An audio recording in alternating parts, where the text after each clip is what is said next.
Hello, gorgeous.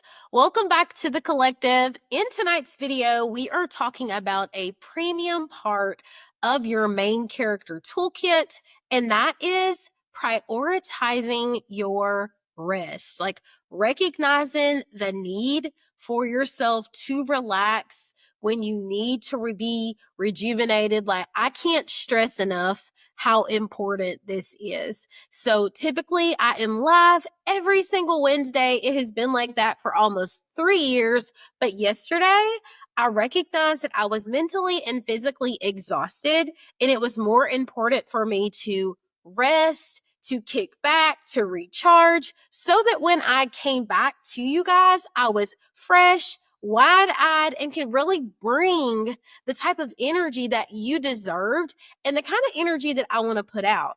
But let's be clear, I wasn't always capable of doing that. I definitely grew up in one of those families where you equated productivity with worthiness. And so if you weren't producing, if you weren't creating, if you weren't like generating results, you had this sense of emptiness.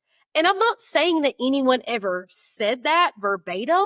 It's just the feeling that you got. So I used to feel shame or guilt surrounding taking a moment to myself or relaxing. I felt like rest was one of those things that you had to earn rather than being truly a part of your productivity and success journey. So in tonight's video, I am sharing 4 ways that you can factor in rest into your everyday life without compromising that commitment to excellence that most high achievers have, okay?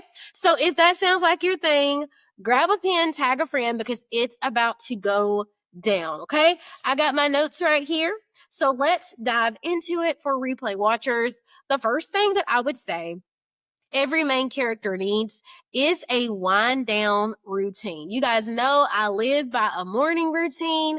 I feel like you run the day or the day runs you, and you get to wind down in the same fashion. When you bring home a newborn, they teach you to sleep train it, and we get to teach our bodies the same thing, that there is a time in the day where we start to decompress, we start to relax, and it is time for you to go basically into a dormant phase. And we do this by lowering the lights, by lighting a candle, by putting on some soft music. Perhaps you do a meditation or a gratitude journal. Or for me, at 8 o'clock, my phone, there's an alarm. I change the colors on my phone from color to black and white so it's less interesting and I'm not overexposing myself to blue light. Like, truly starting this trend, I put my tea on of it is time for us to relax and to rest.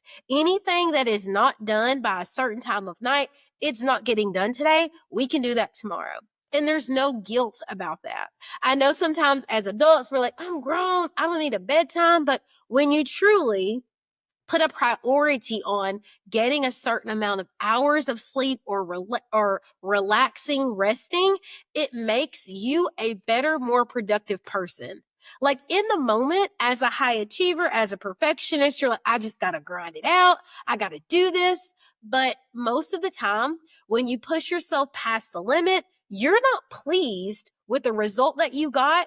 And if you had rested, if you had slept on it, it would be even better. So give yourself that grace and go ahead, create a wind down routine, okay? Number 2, I say to plan your quitting time every single day, especially if you're a corporate girly. So I was definitely one of those people forever who worked bell to bell. I was clocking in earlier than I was expected. I was staying way later than I was expected to stay. And it was just like, I've got to get all of this stuff done. I felt like everything fell on me. 2 things that I learned the importance of was delegating. Like, you have a team for a reason. You have a supervisor for a reason. There are people surrounding you who are willing to help if you will allow yourself to expand. And if you feel like you're the only person on your team that can handle it, that is a pride problem. You need to check yourself. Like, I promise you, like, you're probably great. Don't get me wrong, but it's not all on you. It's not. And thinking that is really vain, and we get to retrain our brain, okay? Number 2, plan your quitting time. Like truly, I look at my day. At the end of every day, I look at what's on the calendar for the next day, and it's like, okay, I'm out of here by 4:30. I'm staying no later than 4:45. Okay, 5 o'clock today, I've got to go. And I have that 30-minute window of when I might leave every single day. That's just the way it is. Because again, when I come back tomorrow, there's still going to be work to be done.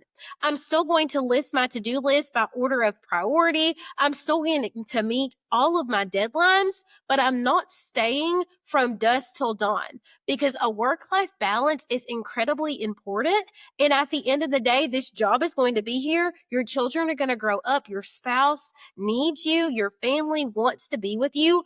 Do not miss out on incredible moments with the people that you love because you're buried in paperwork that was going to be there the next day.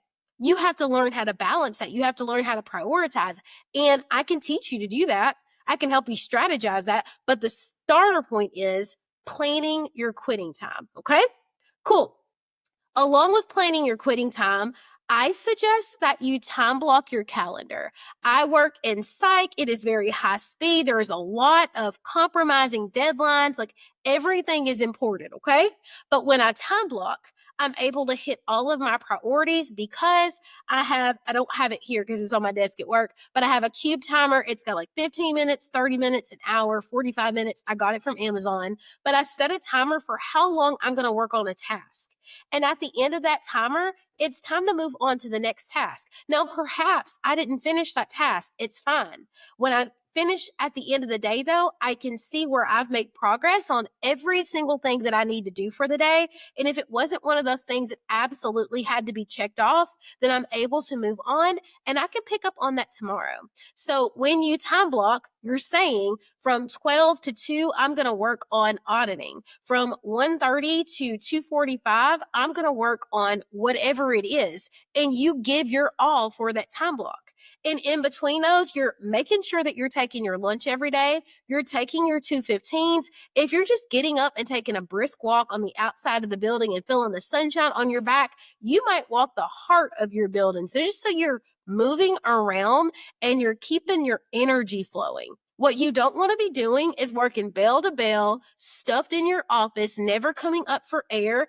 And I say that because what happens is you consider yourself a martyr, but in reality, you are creating this resentment. You're creating this regret because you have not put in the boundaries. Okay? Setting boundaries with other people is important. Setting work boundaries with yourself is also important. So, time block your calendar. Look at what needs to be done. Assess about how long it's going to take you, and then put that on the calendar so that you can do it. Okay? Cool.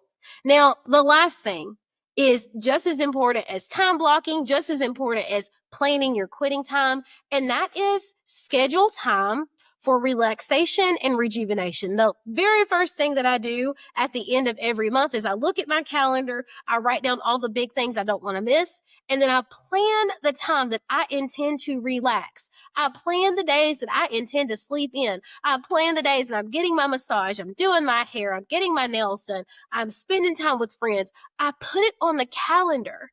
Then there is no guilt when you sleep a little bit longer. You can see it coming down the pipeline that you have a relaxation day, you have a rest day. It's on the way, and you're not feeling that shame, that guilt, that, oh, I should really be working on this, because it's on the calendar.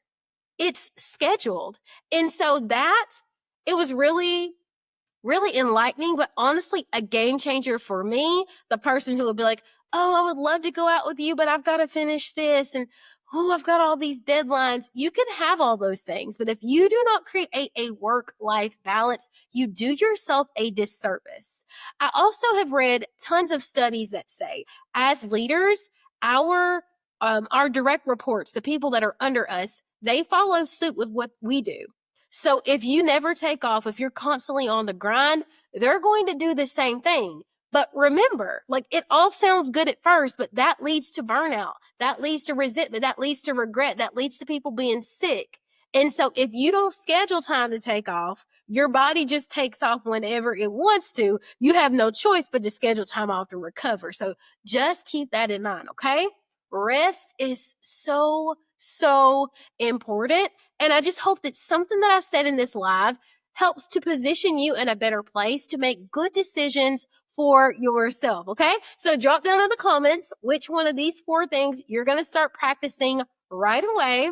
I hope that it served and supported you. If you know somebody, a friend that also needs these tips, feel free to share this video because that's why I do this, right?